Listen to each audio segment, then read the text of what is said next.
Salut, c'est Clément. Je suis actuellement en stage dans un hôpital psychiatrique dans le secteur qu'on appelle psychiatrie générale. Donc ça accueille n'importe quel adulte de 18 à 60 ans. Et ça me semblait être un moment intéressant pour faire une vidéo sur pourquoi on devient fou, qui est une question qui m'a beaucoup intéressé. Et ben là, dans le stage, je suis amené à rencontrer vraiment beaucoup de patients et j'ai pu remarquer qu'il y a quand même certains schémas récurrents, certains points communs qui amènent des patients à faire une crise et à se retrouver dans un hôpital psychiatrique. Et du coup, ça me semblait intéressant de tirer de cette expérience pour vous faire une liste de quels sont les facteurs prédisposants qui vont amener quelqu'un à devenir ce qu'on appelle communément fou. Mais avant ça, je voudrais faire un petit mot pour ceux qui sont sensibles. C'est une vidéo qui peut faire peur, qui peut en particulier les gens qui ont tendance à être un peu hypocondriaques ou un peu avoir justement peur de devenir fou. Si vous faites partie de cette catégorie-là et que vous vous considérez comme quand même assez sensible, je vous conseillerais de ne pas regarder la vidéo parce que vous risquez de tourner des choses dans votre tête et de vous imaginer que vous avez toutes les maladies du monde parce que vous avez une cause ou deux causes parmi les facteurs que je vais citer. Ce qu'il faut savoir, c'est que souvent, il y a plusieurs facteurs parmi ceux que je vais vous citer qui provoquent la maladie. Voilà, un deuxième petit mot, pour la miniature, pour le titre, j'ai utilisé le mot fou. Bien entendu qu'en psychologie clinique, fou, ça n'existe pas vraiment. C'est-à-dire que pour nous, il y a un spectre du normal au pathologique, du normal au fou, entre guillemets, mais ça correspond plus au mot que dit le chat dans Alice au Pays des Merveilles, c'est-à-dire tout le monde est fou. Ici, il n'y a que des fous, dit le chat dans Alice au Pays des Merveilles. Et c'est vraiment la notion il n'y a pas des malades et des pas malades. Tout le monde est sur ce spectre et il y a des gens qui souffrent plus que d'autres. Il y a des gens qui expriment des symptômes plus que d'autres. Mais voilà, globalement, c'est un continuum et n'importe qui peut tomber dans la folie. Et c'est aussi ça qui est intéressant dans notamment le dernier film de Joker, où il dit « Vous êtes tous à une seule très mauvaise journée de devenir comme moi ». Et c'est vraiment comme ça qu'on le voit en psychologie clinique, c'est de se dire qu'il n'y a pas des gens, des malades, des gens qui naissent, qui sont malades. Il y a des événements de la vie qui font basculer dans quelque chose qui cause de la souffrance pour soi et pour les autres, et c'est là qu'on va juger la personne comme malade. Mais voilà, ça peut arriver à n'importe qui. Maintenant, je vais vous parler de la petite liste que j'ai préparée. Alors, c'est vraiment les trucs qui sont ressortis le plus dans les entretiens auxquels j'ai pu assister avec des patients de l'hôpital. Le premier facteur qui revenait le plus souvent, c'était ce qu'on appelle des relations précoces très dures. Donc les relations précoces, c'est les relations avec les parents principalement, mais ça peut aussi être avec les frères et sœurs, avec les tantes, les grands-parents, etc. Mais en tout cas, les relations avec les gens avec qui vous passez le plus de temps étant petits. Et donc, souvent, les patients d'hôpitaux psychiatriques, ça va être des enfants qui ont été battus, qui ont été abandonnés, qui ont été violés, qui ont été globalement maltraités. Je pense à une patiente là où sa mère l'a laissée toute seule chez elle à 4 ans, enfermée dans une chambre, et elle partait pour des heures et des heures. Et suite à ça, après ça, à 4, 5, 6 ans, je ne sais plus, elle a abandonné sa fille qui s'est retrouvée dans un foyer. Donc voilà, ça va être souvent ça va être des parents qui peuvent être violents, qui cognent régulièrement leurs enfants. Alors on ne parle pas d'une baffe de temps en temps, on parle vraiment de coups, de blessures, de bleus, de coupures, de brûlures, ce genre de choses. Vraiment des maltraitances vraiment dures. Donc ça, c'est, je dirais, la cause la plus commune, le facteur prédisposant le plus commun. Maintenant, il y a aussi, alors en général, il y a toujours un peu des relations difficiles avec les parents. Et suite à ça, il y a ce qu'on appelle des facteurs déclencheurs, donc des trucs qui ont provoqué la maladie. Parce qu'en gros, c'est pas parce que vous avez eu une enfance très dure, avec des parents très durs, que vous allez nécessairement déclencher la maladie. Souvent, il va y avoir des événements de la vie qui vont faire basculer, qui vont déclencher la maladie tout simplement. Et parmi ces événements, ce qui ressort bien évidemment souvent, c'est les ruptures, les divorces, mais ça peut aussi être des ruptures amicales. Alors ça m'a surpris, c'est quelque chose que je ne soupçonnais pas à ce point, mais ça peut aussi être une rupture amicale avec le ou la meilleure amie qui déménage par exemple, ou ou tout simplement une dispute permanente entre deux amis qui peut faire basculer une personne dans ce qu'on appelle la folie. Mais toujours dans le thème des ruptures, il y a aussi la perte d'emploi. Ça, c'est quelque chose que je savais déjà, que le fait d'être sans emploi, c'est quelque chose de dur psychologiquement quand on cherche un emploi, quand on veut être employé et qu'on n'a pas d'emploi. Mais là, j'ai vu plusieurs patients qui sont là suite à des pertes d'emploi, suite à des problèmes qu'ils ont eu au boulot et qui les ont amenés soit en maladie longue durée, soit tout simplement renvoyés. Avec les ruptures, il y a aussi une cause très classique qui provoque la maladie, c'est les décès. Et très souvent, c'est soit le décès d'un parent, même pour quelqu'un d'âgé, même pour quelqu'un qui a 50 ans, perdre son père ou sa mère, selon la relation qu'ils avaient avec eux, ça peut vraiment faire basculer dans quelque chose de grave. Mais bien évidemment, c'est aussi dans l'autre sens, c'est-à-dire un parent qui perd un enfant, en général, c'est très dur psychologiquement et ça peut déclencher tout un tas de troubles vraiment graves.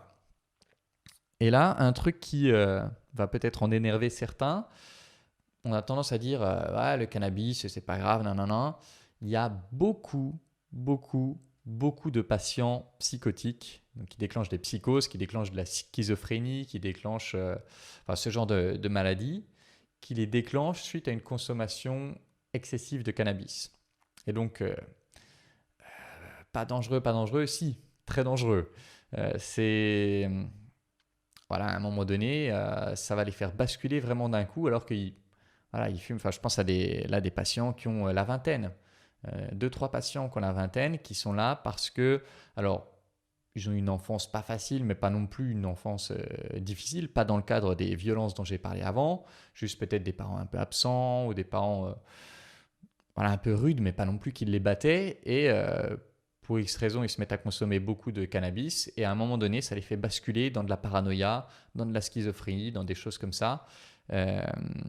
Alors que c'est le seul facteur. Sinon, ils ont des amis, ils sont à l'école, etc. Mais à un moment donné, le cannabis les fait basculer dans la maladie. Alors, cannabis, mais bien évidemment, alcool. L'alcool aussi, à forte quantité, peut faire basculer souvent dans de la psychose. C'est-à-dire, quand je dis basculer, ça veut dire qu'il y a un terrain propice et que l'alcool à haute dose va faire basculer de terrain propice à maladie pleinement exprimée. Un dernier point parmi les événements de la vie, c'est aussi toutes sortes d'agressions. Alors, principalement des agressions sexuelles. C'est-à-dire que le viol, c'est quelque chose de vraiment terrible qui... ça va être un facteur vraiment très courant qui va déclencher des troubles souvent déjà existants mais endormis.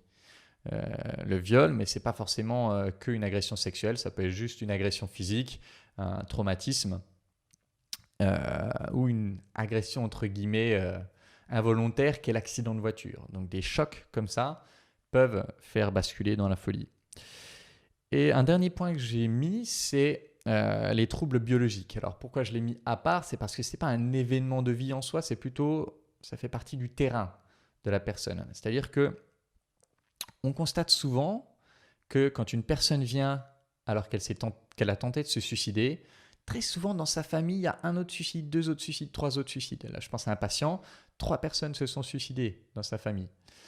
Et en général, ça laisse présupposer d'un terrain biologique favorable à la bipolarité, aux troubles bipolaires.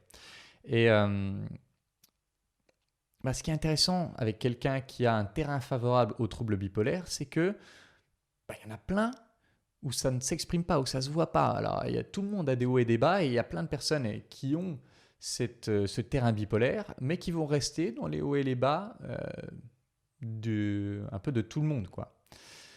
Et ce qui va les faire basculer dans un trouble bipolaire grave, c'est justement l'un des événements de vie dont je vous ai parlé avant, c'est une structure de vie pas solide, quoi. Et donc, ce que je trouve vachement intéressant dans tout ça, c'est que si on voit l'être humain comme un système, donc thérapie systémique, si on voit l'être humain comme un système, on comprend que même si le système a une base génétique qui peut le rendre malade, du moment que le système est solide, du moment que le système est stable, la maladie très souvent ne s'exprimera pas, ne se verra pas même la personne elle-même ne se rendra pas vraiment compte. Elle se sentira bien qu'elle se sent un peu différente de la normale, de la moyenne, mais pas suffisamment pour se dire « Ah, je suis malade, je suis fou, etc. » Parfois, peut avoir des petits doutes, des petits « Tiens, je me demande quand même si… » Mais si l'environnement, si la structure de vie est stable, très souvent, ça ne s'exprimera pas. Et c'est pour ça que c'est vachement important de travailler sur sa force intérieure, de travailler sur son contexte de vie, sur avoir un travail qui nous plaît, sur avoir des relations amicales fortes, sur avoir un couple ou, si vous ne voulez pas être en couple, si vous voulez des relations libres, en tout cas des relations nourrissantes, des relations qui font du bien, être avec des gens avec qui vous vous sentez bien et éviter les gens avec qui vous vous sentez mal. Voilà, parce que ça va renforcer le système et donc ça va servir de tampon, de protection contre ce qu'on appelle la décompensation, c'est-à-dire provoquer, déclencher, réveiller une maladie qui était là dormante.